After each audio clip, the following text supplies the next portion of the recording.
Hello student, welcome back my YouTube channel A chemistry. তাহলে আশা করি তোমরা সকলেই ভালো আছো আর নিজেদের পড়াশোনা খুব ভালোভাবে চালিয়ে যাচ্ছ। তাহলে চলো শুরু করা যাক আজকে আর আমাদের এই ক্লাসটা। এই ক্লাসে আজ আমরা আলোচনা করব যে পদার্থ সম্পর্কে। যে পদার্থটা তোমাদের রয়েছে ক্লাস 11 এর প্রথম চ্যাপ্টার, যে ক্লাস 11 এর প্রথম চ্যাপ্টার হলো some basic concept of chemistry বা রাসায়নিক বিজ্ঞানের প্রাথমিক ধারণা। এই রাসায়নিক বিজ্ঞানের প্রাথমিক ধারণায় একটা নতুন টপিক আছে যেটা হলো আমরা পদার্থ বা ম্যাটার, হোয়াট ইজ ম্যাটার। তো এইটা তোমাদের পড়ার আগেই তোমাদেরকে একটু আমি বলে দিচ্ছি যে এই যে চ্যাপ্টারটা রয়েছে এই চ্যাপ্টারে তোমাদেরকে আমি আগেই একটা ভিডিও দিয়েছিলাম যেখানে আমি আলোচনা করেছিলাম যে কেমিস্ট্রি কাকে বলে বা কেমিস্ট্রি ইউজ কোথায় বা কেমিস্ট্রির জনক কাকে বলে। এই বিষয় সম্পর্কে তোমাদেরকে আমি ওই ভিডিওতে আলোচনা করেছিলাম। যদি তোমাদের না দেখা থাকে তাহলে নিশ্চয়ই এটা দেখতে পারো। তাহলে আজকে চলো আমরা শুরু করা যাক এই ম্যাটার বা পদার্থ সম্পর্কে। তাহলে একটু আমি ইন্ট্রোডাকশন দিয়ে দিই। আমার নাম আকাশ মন্ডল, তোমরা দেখছো কেমিস্ট্রি। তাহলে আর কথা না বাড়িয়ে চলো শুরু করা যাক। এরপর দেখো আমরা পড়বো যে ম্যাটার কাকে বলে বা পদার্থ কাকে বলে। দেখো পদার্থ বলার আগে তোমাদেরকে একটু আমি আগের ক্লাসটা থেকে রিক্যাপ করিয়ে আনছি যে সেখানে তোমাদেরকে একটা আমি বলেছিলাম যে হোয়াট ইজ কেমিস্ট্রি, কেমিস্ট্রি কাকে বলে। তখন তোমাদের একটু সংজ্ঞা বলেছিলেন যে বিজ্ঞানের যে শাখায় আমরা কোনো একটা পদার্থের ধর্ম, গঠন, উৎস, বর্ণ এই বিষয় সম্পর্কে আলোচনা করব তখন তাকে বলা হয় কি কেমিস্ট্রি। তখন সেখানে আমি পদার্থ টার্মটা একটু আলোচনা করব বলেছিলাম। আজকে এই পদার্থটারই আমরা সমস্ত কিছু ডিটেইলস আলোচনা করব, বুঝে গেল? তাহলে ফার্স্ট তোমাদের এটাই কোশ্চেন যে আমাদের পদার্থ কাকে বলে বা হোয়াট ইজ ম্যাটার, অর্থাৎ ম্যাটার কাকে বলে। দেখো এই ম্যাটারটা তোমাদের এই নয় যে তোমরা এটা ক্লাস 11 এ পড়ছো, এটা তোমাদের হয়তো 7 8 এ কোনো একটা ক্লাসে তোমরা পড়ে এসেছো। তাহলে এটা আবার তোমাদের এটা রিক্যাপ করাচ্ছে যে পদার্থ কাকে বলে। দেখো আমি সংজ্ঞাটা বলে দিচ্ছি যে যখন কোন একটা বস্তু কণা, যে কোনো আমাদের একটা বস্তু কণা যখন তার নির্দিষ্ট আকার, আয়তন, ভর এবং একটা নির্দিষ্ট স্থান দখল করে থাকবে তখন তাকে বলবো আমরা কি পদার্থ। মানে যেমন দেখো এটা হলো একটা আমাদের মার্কার, এটা একটা কলম। যে কলমটা আমাদের একটা নির্দিষ্ট আকার আছে, নির্দিষ্ট আয়তন আছে, নির্দিষ্ট ভর আছে এবং আমাদের এই পৃথিবী পৃষ্ঠে অর্থাৎ ভূপৃষ্ঠে দেখা যায় যে একটা নির্দিষ্ট স্থান এটা দখল করে আছে। তাহলে এটা হলো কি এখানে পদার্থ হিসাবে এখানে কাজ করছে। এবং এই পদার্থটা তোমাদের সজীবও হতে পারে আবার নির্জীবও হতে পারে। অর্থাৎ তাহলে আমরা কি বলবো পদার্থ, আমরা একটা সংজ্ঞাটা লিখে দিলাম যে যে সকল বস্তু কণার নির্দিষ্ট আকার, আয়তন আছে, যা কিছু স্থান দখল করে থাকে এবং সজীব ও নির্জীব বস্তু হলো কি পদার্থ। তাহলে পদার্থ সংজ্ঞাটা একটু লিখে নাও। এরপর চলে আসছে এই আমরা পদার্থের শ্রেণীবিন্যাস। দেখো পদার্থের শ্রেণীবিন্যাসে আমরা পদার্থকে সাধারণত যদি তোমাদেরকে এটা কোশ্চেনটা বলি যে পদার্থকে কয় ভাগে ভাগ করা হয়, তখন তোমাদের প্রায় 90% স্টুডেন্ট বলবে যে পদার্থকে স্যার 3 ভাগে ভাগ করা হয়। এটা সবচেয়ে বড় ভুল যে পদার্থকে ডাইরেক্ট আমরা 3 ভাগে ভাগ করি না। এটা আমি পড়াই তো মানে বেস্ট টিউশন, অফলাইন টিউশন, সেখানে দেখা যায় যে যাকে যে বেচে আমরা বলি যে পদার্থকে কয় ভাগে ভাগ করা হয়, তখন বলে স্যার পদার্থকে কয় ভাগে ভাগ করা হয়, 3 ভাগে ভাগ করা হয়। কিন্তু অ্যাকচুয়ালি পদার্থকে 3 ভাগে ডাইরেক্ট ভাগ করা যায় না, পদার্থকে আসলে 2 ভাগে ভাগ করা হয়। তারপরে আমরা সেই 2 ভাগের মধ্যে একটা পড়বে যে একটা 3 ভাগ আর একটা কতগুলো ভাগ আছে। চলে আসছে দেখো পদার্থকে আমরা সংজ্ঞাটা লিখে নাও। চলে আসছে আমরা পদার্থের শ্রেণীবিন্যাস। দেখো এই পদার্থকে প্রথমে আমরা 2 ভাগে ভাগ করা হয়। এক নম্বর হলো ভৌত দিক থেকে অর্থাৎ ভৌত অবস্থা দিক থেকে, আর একটা আছে তোমাদের রাসায়নিক অবস্থা, রাসায়নিক অবস্থার দিক থেকে। রাসায়নিক অবস্থার দিক থেকে মানে দেখো বুঝে দিচ্ছি পদার্থ ধরে এটা একটা পদার্থ। এখনই তো তোমাদেরকে বললাম এটা একটা পদার্থ।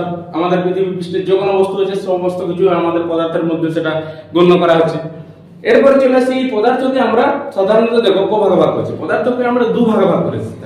ওটা একটা ভৌত অবস্থা, একটা রাসায়নিক অবস্থা। ভৌত অবস্থা মানে কি? ভৌত অবস্থা মানে যেটা আমরা বাইরের দিক থেকে যেটা দেখছি সেটা হলো ভৌত অবস্থা। যেমন এই যে মার্কারটা আছে, এই মার্কারটাকে আমরা বাইরের দিক থেকে দেখছি যেটা কেমন আছে, এটা কঠিন আছে, তাহলে কিছুগুলো তরল থাকতে পারে, কিছুগুলো গ্যাসীয় থাকতে পারে। এবং রাসায়নিক অবস্থা কি? রাসায়নিক অবস্থা আছে এই যে মার্কার উপস্থিত ছোট ছোট কণা রয়েছে সেই কণার প্রকৃতি কেমন এবং এই যে মার্কারটা কি কি ধর্ম দেখা যাবে, অর্থাৎ এটা রাসায়নিক বিক্রিয়ায় রিঅ্যাকশন করবে কি করবে না, এটা তোমাদের জলে দ্রবীভূত হবে কি হবে না, এই কণাগুলোর কি রূপ ধর্ম সেই বিষয় সম্পর্কে আমরা যেখানে পড়বো সেটা হলো রাসায়নিক অবস্থা। ভৌত অবস্থা কি? ভৌত অবস্থাটা যেটা বাইরে থেকে আমরা হট করে দেখে বুঝে গেলাম যে এটা হলো কেমন আকৃতির আছে। এবং রাসায়নিক অবস্থা কি?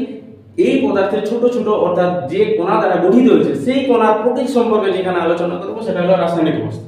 যেমন তোমরা ধরে নাও রাস্তায় কাউকে দেখে পেলে হঠাৎ, অর্থাৎ যাকে বলা হয় এক নজরে যাকে কোনো জিনিস দেখে হঠাৎ কাউকে তুমি দেখলে সেটা হলো কি ভূত অবস্থা।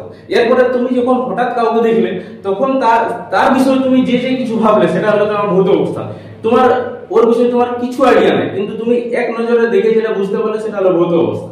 রাসায়নিক অবস্থা কি, যাকে তুমি হট করে দেখলে তার সাথে গিয়ে তুমি যদি কথা বলো, তার প্রকৃতি বা তার নেচার সম্পর্কে যদি আলোচনা করো, তখন সেটা হলো তোমাদের রাসায়নিক অবস্থা। তাহলে বুঝতে পারলে ভূত অবস্থা কোনটা, রাসায়নিক অবস্থা কোনটা। তুমি ধরলে কোনো একটা বন্ধু বা বান্ধবী যাকে বলতে পারো, হঠাৎ যেটা দেখলে সেটা হলো কি ভৌত অবস্থা। আর রাসায়নিক অবস্থা কি, যেটা তার সাথে গিয়ে একটু কথা বলে যেটা বুঝতে পারলে সেটা হলো রাসায়নিক অবস্থা। হয়তো তুমি খুব ভালোভাবে বুঝতে পারলে যে খুব ভালো, এক নজরে যেটা দেখতে পারলে খুব ভালো বটে, কিন্তু তুমি কথাবার্তার ফলে তুমি বুঝতে পারলে না সেরকম এটা ভালো না, তাহলে এটা কি ভৌত অবস্থা, যেটা হট করে দেখে বলে, অর্থাৎ এক নজরে যেটা দেখা গেল সেটা হলো ভৌত অবস্থা। রাসায়নিক অবস্থা কি, তার প্রকৃতি বা ক্যারেক্টার সম্পর্কে যেটা আমরা আলোচনা করবো সেটা হলো কি রাসায়নিক অবস্থার মধ্যে পড়ছে। তাহলে পদার্থকে বোঝা গেল, পদার্থকে ভাগ করা হয়। এরপর দেখছি এই পদার্থকে আমরা তিন ভাগে ভাগ করা হয়। আপাতত তোমাদের তিন ভাগই আছে। এক নম্বর হলো তোমাদের কঠিন, 2 নম্বর তরল, আর 3 নম্বর হলো গ্যাসীয়। কঠিন, তরল, গ্যাসীয়, সলিড, লিকুইড এবং গ্যাস। এবং 4 নম্বর অবস্থা হচ্ছে একটা হলো প্লাজমা অবস্থা, 5 নম্বর অবস্থা হচ্ছে বোল্ট কনডেনসেশন অবস্থা। যেগুলো তোমাদের সিলেবাসে নাই, এই তিনটাই তোমাদের এখন আছে কঠিন, তরল এবং গ্যাসীয়। চলে আসি আমরা রাসায়নিক অবস্থার দিক থেকে। রাসায়নিক অবস্থার দিক থেকে আমরা রাসায়নিককে আমরা দু ভাগে ভাগ করে থাকি। প্রথম এক নম্বর হলো মিশ্র অবস্থা, আর একটা তোমাদের আছে বিশুদ্ধ অবস্থা।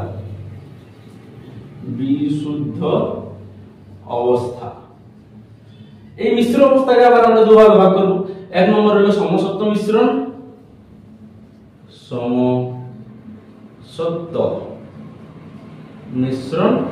আর একটা হলো অসমসত্ব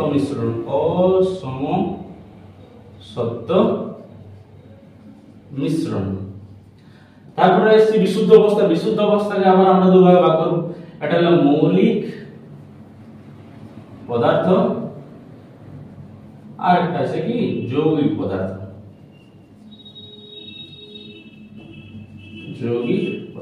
তাহলে এই সবটা তোমরা একটু লিখে রাখো যে পদার্থকে আমরা সাধারণত কয় ভাগে ভাগ করা হলো, পদার্থকে আমরা দু ভাগে ভাগ করা, একটা ভৌত অবস্থা, একটা রাসায়নিক অবস্থা।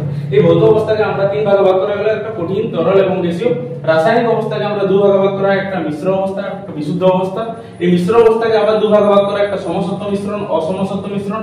বিশুদ্ধকে আমরা মৌলিক পদার্থ এবং যৌগিক পদার্থ, এই বিষয় সম্পর্কে আলোচনা করি। প্রত্যেকটা আমরা এবার টার্ম একটার পর একটা ধরে ধরে আলোচনা করব।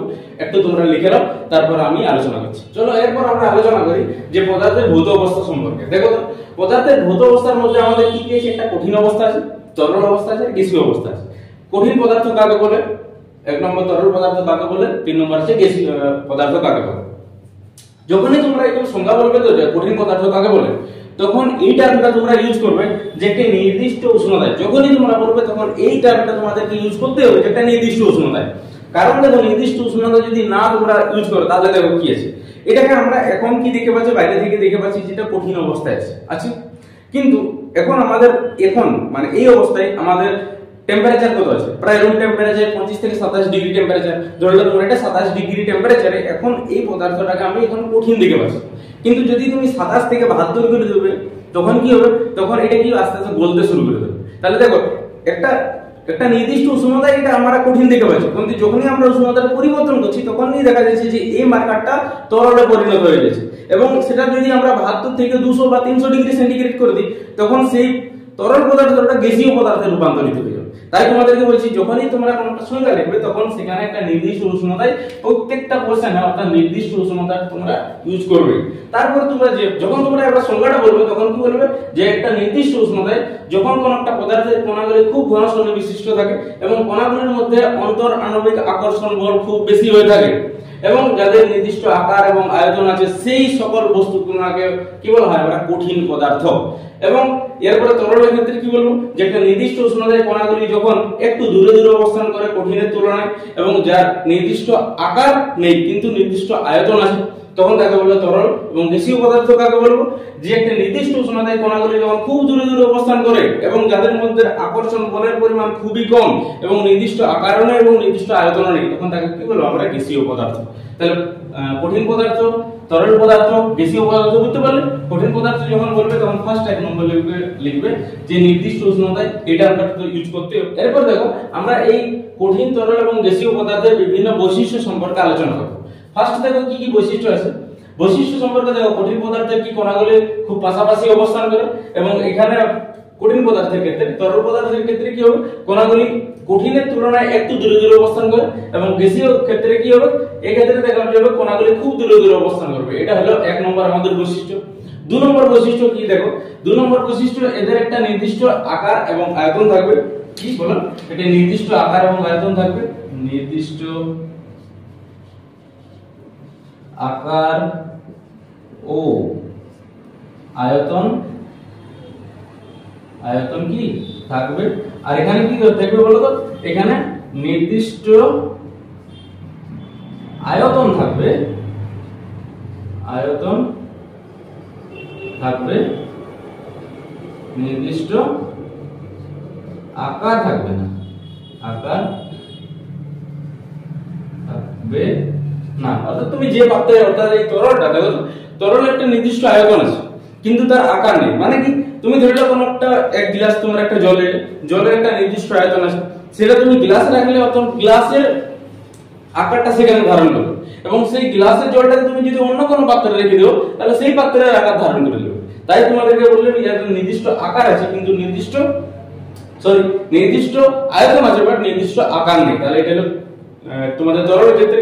এবং গ্যাসীয় ক্ষেত্রে কি হবে, এই গ্যাসীয় পদার্থ নির্দিষ্ট আকারও নেই এবং নির্দিষ্ট আয়তনও নেই।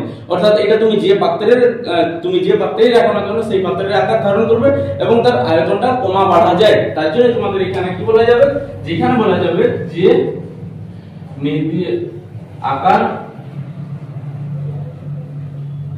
ও আয়তন, আয়তন কি অনির্দিষ্ট, অনির্দিষ্ট। তাহলে বুঝা গেল। তাহলে এটা হলো তোমাদের দুটো বৈশিষ্ট্য। এক নম্বর, কঠিন পদার্থের ক্ষেত্রে খুব পাশাপাশি অবস্থান করে, তরলের ক্ষেত্রে একটু দূরে দূরে অবস্থান করে, গ্যাসের ক্ষেত্রে খুব দূরে দূরে অবস্থান করে।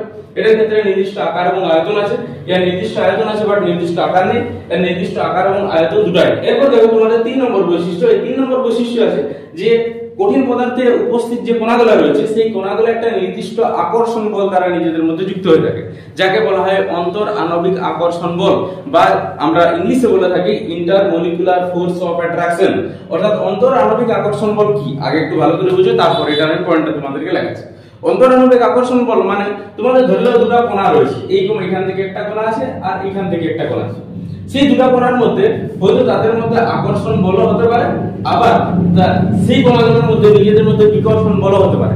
যেমন ধরলাম তুমি আর তোমার বন্ধু আছে, সেই দুজন তোমাদের বন্ধুর মধ্যে একটা অনির্দিষ্ট বলের মাধ্যমে তোমরা যুক্ত হয়েছে। কেউ তোমরা কিছুদিন যদি গল্প না করো, তাহলে কিছুদিন পর তোমরা ফোন করে বলবে যে খুব তোর মনে পড়ছিল রে, তার জন্য ফোন করলাম। তো ওখানে কি হয়েছে, দেখো একটা নির্দিষ্ট তোমরা কি যে আকর্ষণ বলের মধ্যে যুক্ত আছে। এখানে এটা বলা যাবে না যে আমার আর আমার বন্ধুর মধ্যে একটা দড়ির মধ্যে আমরা যুক্ত হয়েছে, এখানে তো ওটা বলা যাচ্ছে না। এখানে একটা অনির্দিষ্ট বল দ্বারা যুক্ত আছে। সেরকম এই যে কণাগুলো আছে, সেই কণাগুলোর মধ্যেও দেখা যায় একটা আকর্ষণ বলের মধ্যে যুক্ত হয়ে থাকে। অর্থাৎ এখানে দেখো এই যে একটা কোণা আর এই কোণার মধ্যে হয়তো এরা আকর্ষণ বলের মধ্যে যুক্ত হতে পারে, আবার তারা বিকর্ষণ বলের মধ্যেও এরা বিকর্ষণ বলও দেখা যেতে পারে। বুঝে গেল। অর্থাৎ তোমাদেরই দেখো কিছু কিছু বন্ধু আছে যাদের মধ্যে খুব বেশি ভাব, আর কিছু কিছু বন্ধু আছে তাদের সেরকম কোনো ভাব সেরকম নেই। এখান থেকে আমরা কি বলতে পারি যে ইন্টারমলিকুলার বন্ধুত্বের আকর্ষণ বল হলো। সেরকম এখানে কি আছে, ইন্টারমলিকুলার ফোর্স অফ অ্যাট্রাকশন বা অন্তর আণবিক আকর্ষণ বল।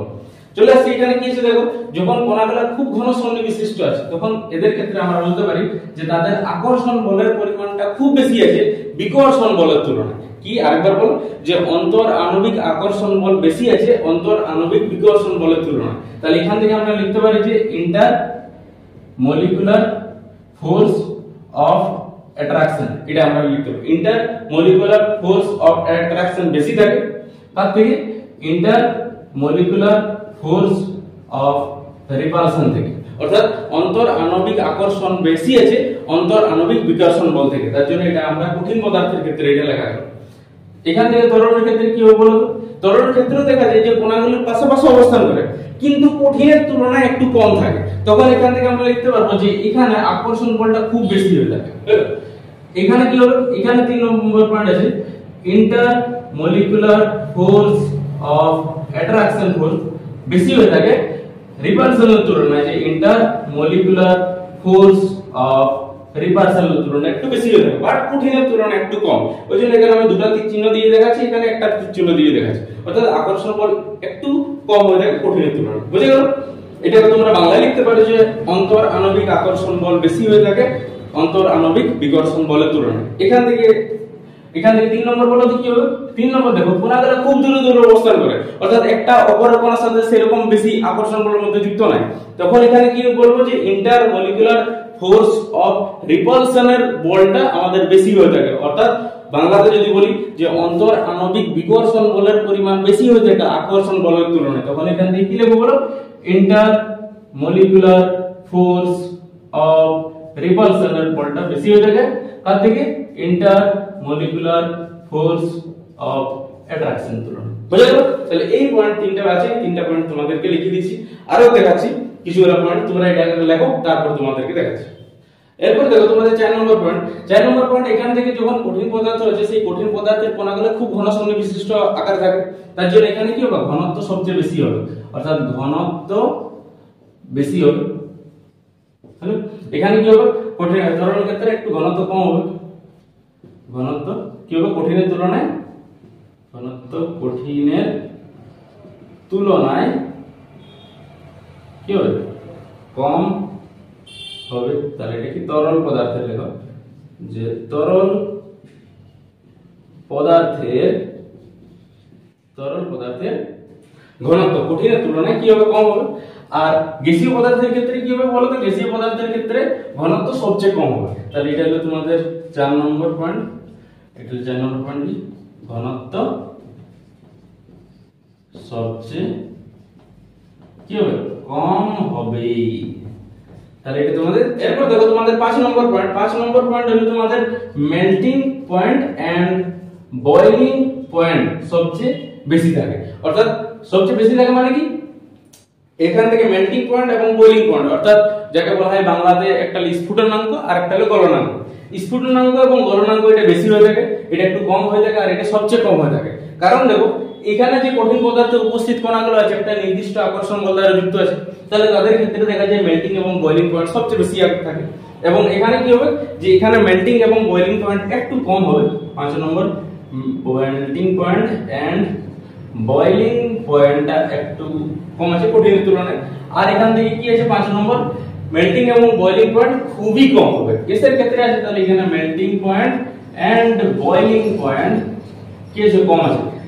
মেল্টিং বা বয়লিং পয়েন্ট তোমরা বাংলাতে লিখে রাখো যে 1 নম্বর হলো তোমাদের গলনাঙ্ক এবং একটা হলো স্ফুটনাঙ্ক, অর্থাৎ গলনাঙ্ক স্ফুটনাঙ্ক কঠিনের ক্ষেত্রে বেশি, এর ক্ষেত্রে একটু কম, আর এর ক্ষেত্রে সবচেয়ে কম। তাহলে তোমাদের 5টা আমরা ডিফারেন্স আলোচনা করলাম যে কঠিন, তরল এবং গ্যাসীয়র মধ্যে। কঠিন কি বলা হলো প্রথম থেকে তোমরা যদি একটু রিক্যাপ করো তাহলে একটু ভালো করে বুঝতে পারবে।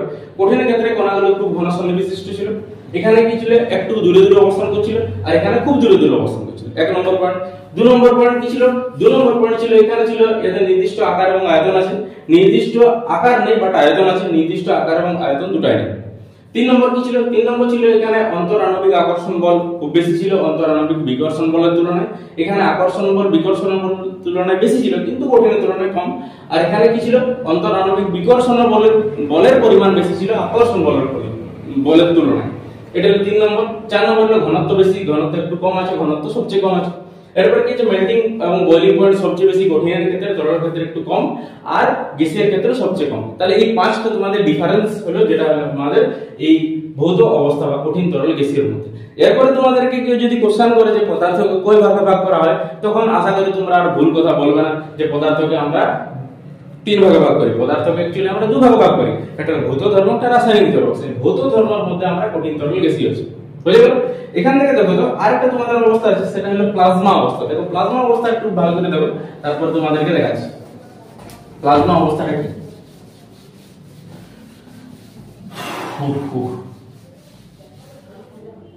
দেখো যখন আমাদের কঠিন অবস্থা থাকবে কি হবে? কঠিনের ক্ষেত্রে কি হয়? কঠিনের ক্ষেত্রে কণাগুলো খুব এইভাবে একদম ঘন সন্ধি বিশিষ্ট, অর্থাৎ পাশাপাশি অবস্থান করে। এটা হলো কঠিন, এটা হলো কি সলিড। সলিডের ক্ষেত্রে তরল কি হবে? যখন এটাকে যদি আমরা টেম্পারেচার দিই তখন টেম্পারেচার দেওয়ার ফলে দেখা যাবে যে কণাগুলো একটু দূরে দূরে অবস্থান করবে এইভাবে, তখন এটা কি বলে আমরা লিকুইড হলো।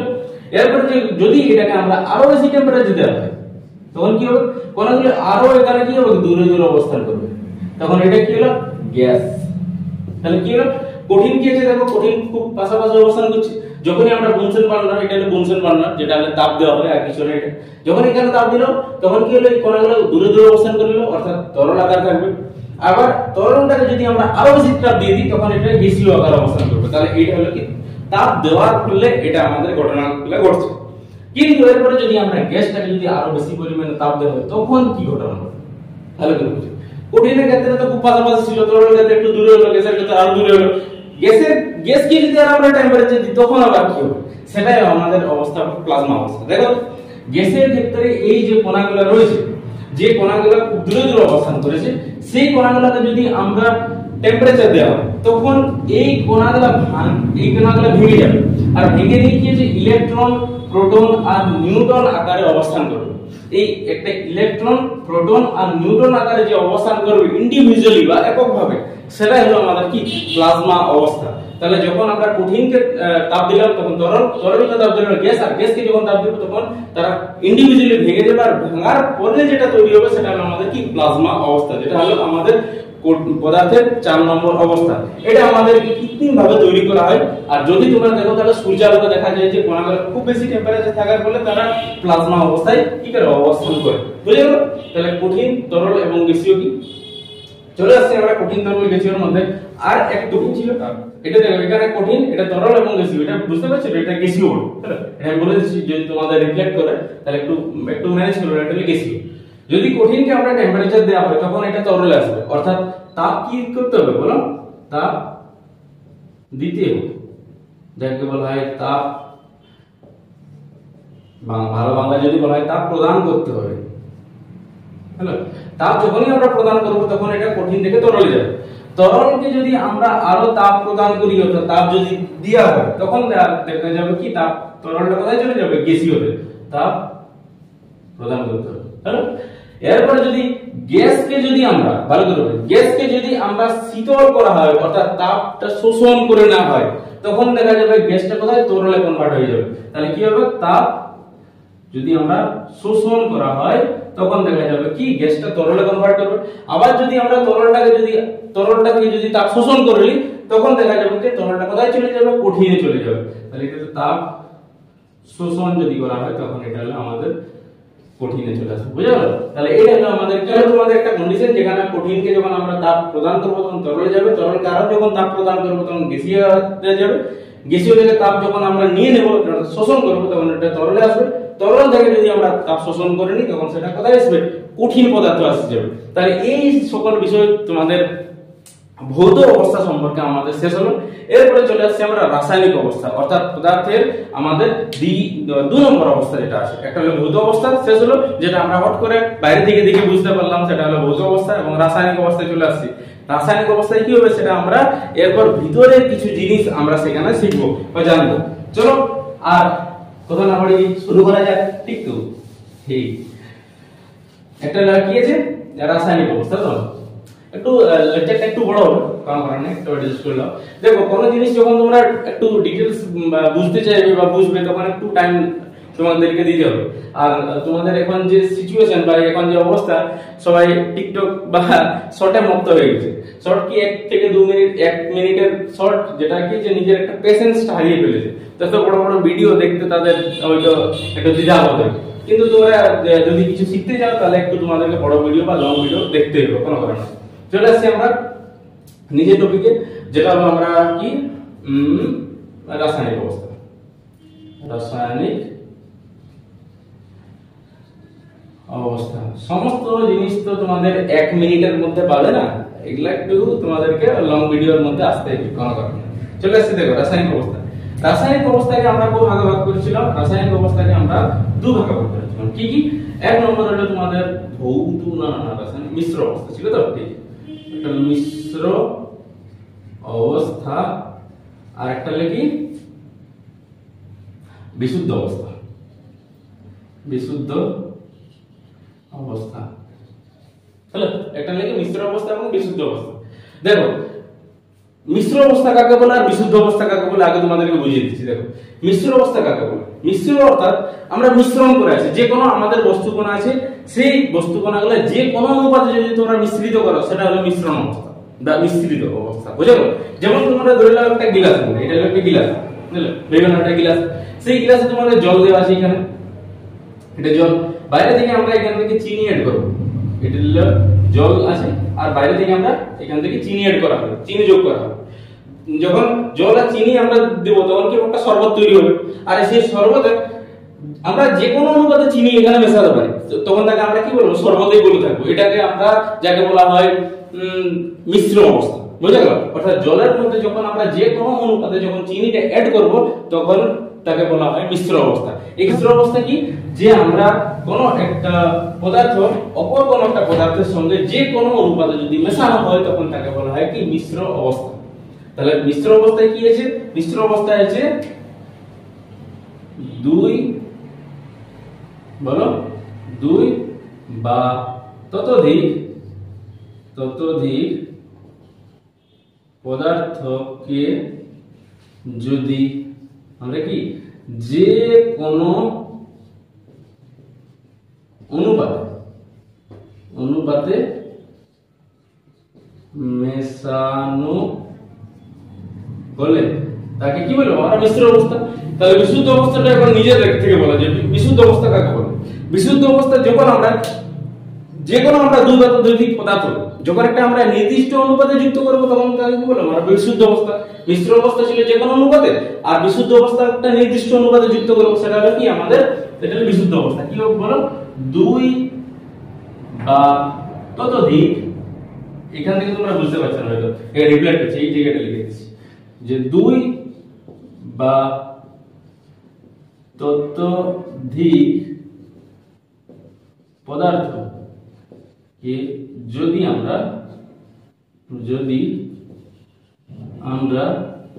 একটি নির্দিষ্ট অনুপাতে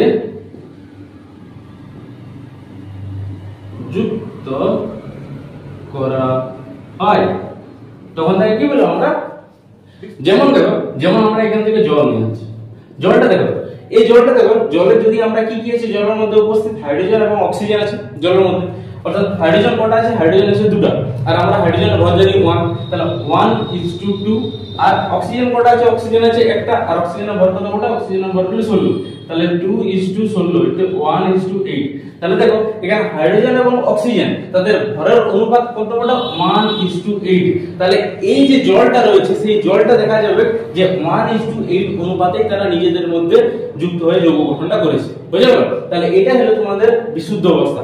অর্থাৎ মানে এই জলটা তুমি যেখান থেকেই নাও না কেন, কোনো জায়গা নেই, অর্থাৎ জলটা তুমি ধরলাম মাটির নিচে জল নিতে পারো, হয়তো তোমরা বৃষ্টির জল নিতে পারো, হয়তো তোমরা অন্য কোনো জায়গা থেকে, যে আমেরিকা অন্যান্য দেশ থেকে তোমরা জল নিতে পারো, তুমি যেখান থেকেও জলটা নাও না কেন, সেই জলটা দেখা যাবে যে তাদের ভরের অনুপাত হবে 1:8 অনুপাতেই তারা যুক্ত, অর্থাৎ 1:8 ভরের অনুপাতে যারা যুক্ত হয়ে যৌগ গঠন করেছে। বুঝা গেল? তাহলে এটা হলো তোমাদের কি একটা বিশুদ্ধ অবস্থা, বা এটাকে আমরা আলাদাভাবে বলতে পারি যে হাইড্রোজেন কটা আছে, হাইড্রোজেন আছে দুটো, আর অক্সিজেন কটা আছে, অক্সিজেন আছে একটা। তাহলে এখান থেকে 2:1 অনুপাতে এরা নিজেদের মধ্যে যুক্ত হয়ে যৌগ গঠন করতে পেরেছে। তাহলে এটা হলো তোমাদের কি বিশুদ্ধ অবস্থা। যেমন যদি আমরা মিথেনটা দেখো, মিথেনের সঙ্গে কি জানো, আমরা সবাই জানি CH4। এখান থেকে দেখো কার্বন কটা আছে, কার্বন আছে একটা, হাইড্রোজেন কটা আছে, হাইড্রোজেন আছে এখানে চারটা। তাহলে দেখো তো এই মিথেনটা তুমি যেখান থেকেই নাও না কেন, ওরা দেখা যাবে একটা নির্দিষ্ট সংখ্যার অনুপাতে যুক্ত হয়েছে, যেখানে কার্বন আছে একটা এবং হাইড্রোজেন আছে চারটা। তাহলে 1:4 সংখ্যার অনুপাতে তারা নিজেদের মধ্যে যুক্ত হয়ে যৌগ গঠন করেছে। সেটা হলো একটা বিশুদ্ধ অবস্থার মধ্যে আমরা পড়েছি। বুঝা গেল? বিশুদ্ধ অবস্থা কি? বিশুদ্ধ অবস্থা যখন তারা একটা নির্দিষ্ট অনুপাতে যুক্ত হবে সেটা হলো বিশুদ্ধ অবস্থা। মিশ্র অবস্থা কি? যখন তারা যে কোনো অনুপাতে যুক্ত হবে সেটা হলো মিশ্র অবস্থা। চলে আসছে আমরা বিশুদ্ধ অবস্থা তো বুঝা গেল। মিশ্র অবস্থাকে আমরা কয় ভাগে ভাগ করে থাকি? মিশ্র অবস্থাকে আমরা দুই ভাগে ভাগ করি, একটা হলো সমসত্ব মিশ্রণ, আর একটা কি অসমসত্ব মিশ্রণ। সমসত্ব মিশ্রণ কি আর সমসত্ব মিশ্রণ কি? ডাইরেক্ট দেখো, সমসত্ব মিশ্রণ হলো, আগে একটু বুঝাই তারপরে তোমাদের সমসত্ব মিশ্রণটা একটু দেখো। এখানে একটা কন্টেনার নেওয়া হলো আর এখান থেকে একটা কন্টেনার নেওয়া হলো। যে কন্টেনারে এখানে জল আছে আর এখানে জল প্লাস চিনি আর এখানে আছে জল প্লাস কাদা, দুটো আছে। এখান থেকে দেখো জল আর চিনিকে তুমি মেশানোর পরে তুমি যদি ভালোভাবে নাড়াও তখন দেখা যাবে যে একটা আমাদের দ্রবণ তৈরি হবে। যে দ্রবণের ক্ষেত্রে তুমি যদি উপরের পোরশনটা অর্থাৎ গ্লাসের এই যে কন্টেনার আছে সেই কন্টেনারে যদি এই উপরের পোরশনটা থেকে যদি তুমি শরবতটা নিও আর এই নিচের পোরশনটা থেকে যদি আমরা শরবতটা নেওয়া হয়, দুটো পোরশন থেকে ভালো করে বুঝো, এটা হলো এ আর এটা হলো বি। যদি তুমি এ ভাগ থেকে কিছুটা শরবত নাও আর বি ভাগ থেকে যদি কিছুটা তুমি শরবত নাও, তারপর দেখা যাবে যে এ আর বি এর পোরশনটা যে তোমাদের টেস্ট পাবে বি এর পোরশনে সেমই টেস্ট পাবে, অর্থাৎ এখানে কোনো তোমরা ডিফারেন্স পাবে না। এটা আমার বলার উদ্দেশ্য যে কন্টেনারের মধ্যে যদি আমরা চিনি এবং জল নেওয়া হয়, সেই চিনি এবং জলের মধ্যে যদি এ পোরশন এবং বি পোরশন থেকে যদি আমরা সেই মিশ্রণটা নেওয়া হয় তখন দেখা যাবে যে এ এবং বি এর টেস্টের কিছু চেঞ্জ হবে না। টেস্টের চেঞ্জ না হওয়ার কারণ কি, অর্থাৎ এখান থেকে আমরা বলতে পারি যে এ এবং বি পোরশন অর্থাৎ এ এবং বি পার্টের ক্ষেত্রে গঠন ধর্ম সব একই থাকবে। বুঝে গেল? তাহলে কি হবে, একটা কন্টেনারের মধ্যে যে কোনো জায়গা থেকে যদি আমরা মিশ্রণটা নেওয়া হয় এবং দেখা যাবে যে সেই মিশ্রণে যদি গঠন এবং ধর্ম একই, তখন আমরা কি বলবো, তাকে সমসত্ব মিশ্রণ। অর্থাৎ এর মানে কি, প্রত্যেকটা জায়গায় সমানভাবে সেটা মিশ্রিত হয়েছে, তখন তাকে কি বলবো আমরা সমসত্ব মিশ্রণ। আর অসমসত্ব মিশ্রণ কি, যদি আমরা এ পোরশন থেকে কিছু দ্রবণ নেওয়া হয় আর বি পোরশন থেকে যদি মিশ্রণটা নেওয়া হয়, তাহলে দেখা যাবে এটা এ আর এটা বি। যদি এ এবং বি পোরশন অর্থাৎ এ পার্ট এবং বি পার্টের যদি ধর্ম এবং গঠন আলাদা হয়, তখন সেটা কি বলে আমরা অসমসত্ব মিশ্রণ। তোমরা দেখবে যখন জল এবং কাদাটাকে যখন তোমরা মিশানোর পরে যখন নাড়ার পরে দেখা যায় কিছুক্ষণ যখন একটু টাইম দিয়ে যদি একটু ওটাকে রেখে দিও, তখন দেখা যাবে যে নিচে তোমাদের একটা মানে থকথকে একটা ভাব আসবে আর উপরে দেখবে একটা ঘোলাটে ভাব আসবে। তো দেখো নিচের কি আছে, থকথকে ভাব, অর্থাৎ তার নিচের পোরশনটার গঠন ধর্ম আলাদা আর উপরের পোরশনটার গঠন ধর্ম আলাদা।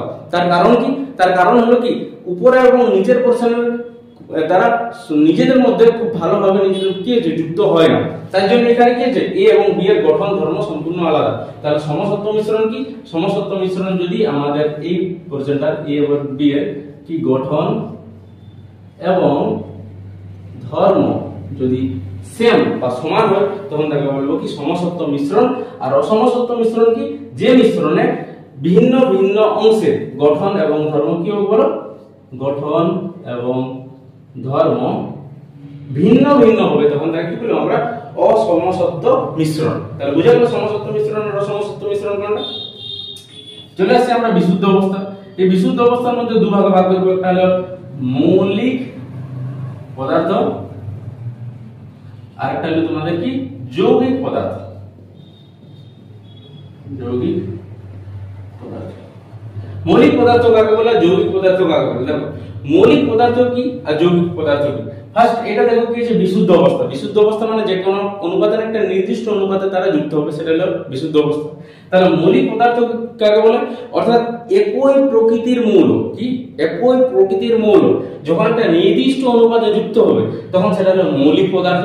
আর যৌগিক পদার্থ কি, ভিন্ন ভিন্ন প্রকৃতির মৌল যখন তারা নির্দিষ্ট অনুপাতে যুক্ত হয়ে যৌগ গঠন করবে, সেটা হলো কি যৌগিক পদার্থ। বুঝা গেল? মৌলিক পদার্থ কি, একই ধরনের মৌল নিজেদের মধ্যে যুক্ত হবে এবং সেটা কি যৌগ গঠন করবে, তখন তাকে বলে মৌলিক পদার্থ। মানে কি, দেখো একই ধরনের মৌল মানে এখানে শুধু মাত্র হাইড্রোজেন থাকবে, যে হাইড্রোজেনটা অপর আরেকটা হাইড্রোজেন বা আরো অন্যান্য হাইড্রোজেনের সাথে যুক্ত হয়ে যৌগ গঠন করতে পারে। যেমন একটা হাইড্রোজেন অপর একটা হাইড্রোজেনের সাথে যুক্ত হয়ে H2 গঠন করলো, তাহলে এটা হলো কি মৌলিক পদার্থ।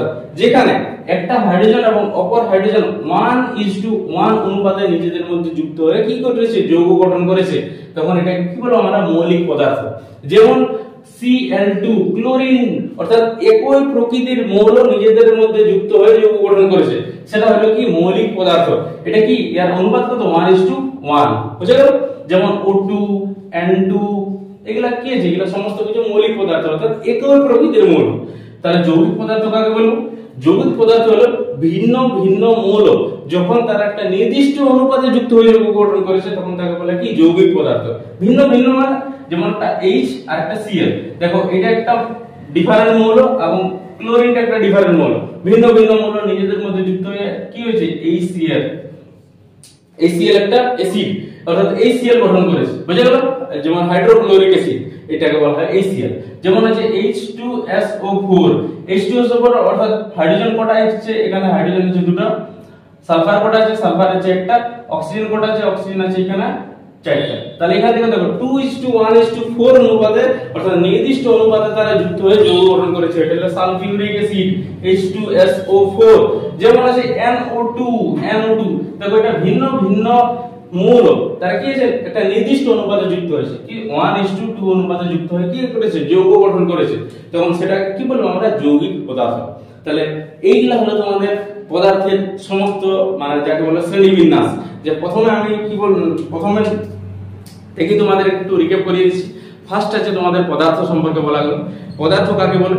পদার্থ হলো যে যখন কোন একটা বস্তু কোন নির্দিষ্ট কি থাকবে আকার, আয়তন, ভর এবং নির্দিষ্ট স্থান দখল করে থাকবে, সজীব হতে পারে বা নির্জীব হতে পারে, তখন তাকে বলবো আমরা কি পদার্থ।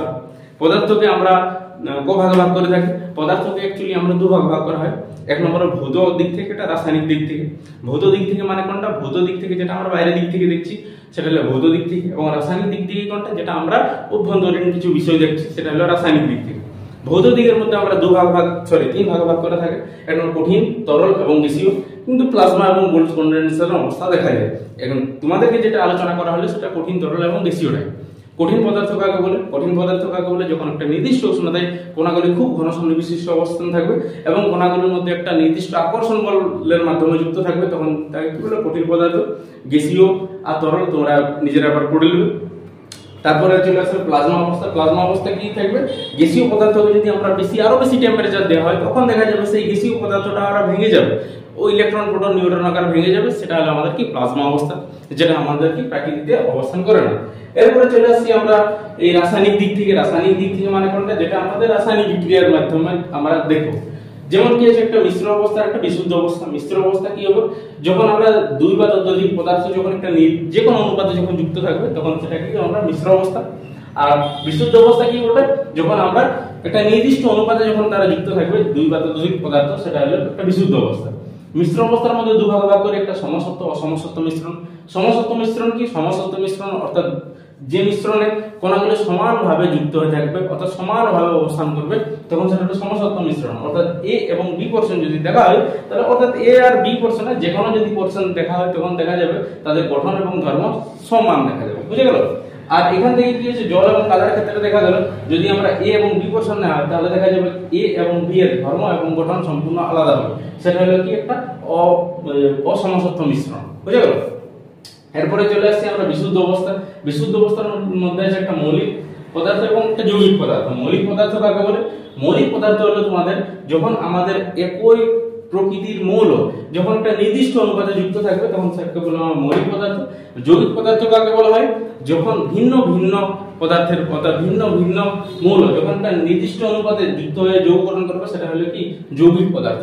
যেমন হচ্ছে H2SO4। এই সকল বিষয়গুলো তোমাদের আজকে এই টপিকের মধ্যে আলোচনা করা হলো।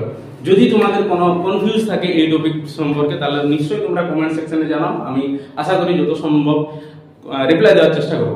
তাহলে আজ আমরা এতদূর পর্যন্তই ক্লাসটা কন্টিনিউ করলাম। এরপরে তোমাদের দেখা হবে আর একটা নতুন ভিডিওতে। তাহলে আজ পর্যন্ত অল দ্য ভেরি বেস্ট।